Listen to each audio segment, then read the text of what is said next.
Yaqinqi kunlardan beri Xitoyning atalmish yuqumni nolga tushirish bahonasi bilan Sharq Turkistonda yo'lga qo'ygan nazarband qilish, osh qo'yib qirg'in qilish jinoyatlari haqidagi sinlar ijtimoiy taratqularda tarqalib, xalqaro kuchli g'ulg'ul qo'zg'adi. Buningga masalda dunyoning har qaysi joylaridagi Sharq Turkiston xalqi namoyish va har xil qarshilik harakatlari orqali Xitoyning jinoyatlarini kun tartibga keltirmoqda. Şunun cümlesinden 16 sentabr Shvetsiyada yaşayotgan Uyg'urlar Shvetsiya parlamenti oldida namoyish o'rinlashtirib, Xitoyning Sharq Turkistonda ijro qilayotgan irqiy qirg'inchilik jinoyatiga norozilik bildirishdi. Norvegiyadagi Uyg'urlar 16 sentabr juma kuni Oslo shahridagi parlament binosi oldida Xitoyga qarshi namoyish o'tkazdi. Shundaqla Amerikadagi Uyg'urlar 10 sentabr Oqsaroy oldida, 15 sentabr Washingtondagi Xitoy elchixonasining oldida namoyish o'tkazdi. Fransiyadagi Uyg'urlar 14 sentabr Parijdagi Xitoy elchixonasi oldida namoyish o'tkazdi.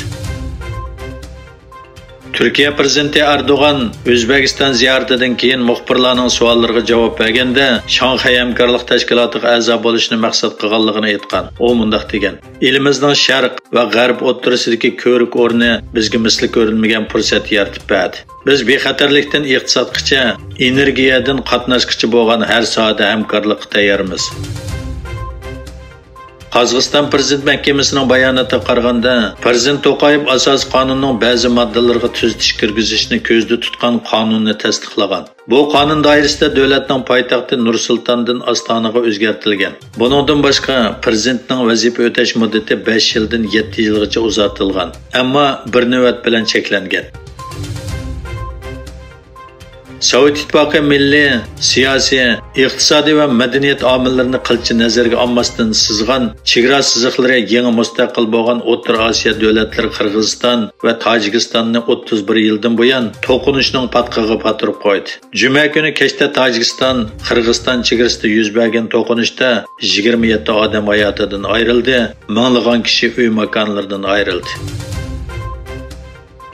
Azerbaycan Davlat Mudofaa Ministrligi Ermənistanning ig'vogarchiligi bilan boshlangan to'qinishda 282 nafar Azerbaycan askarining yaralanganligi e'lon qilindi. Bayonotda yaralanganlarning 21 nafarining ahvolining og'ir ekanligi ko'rsatildi.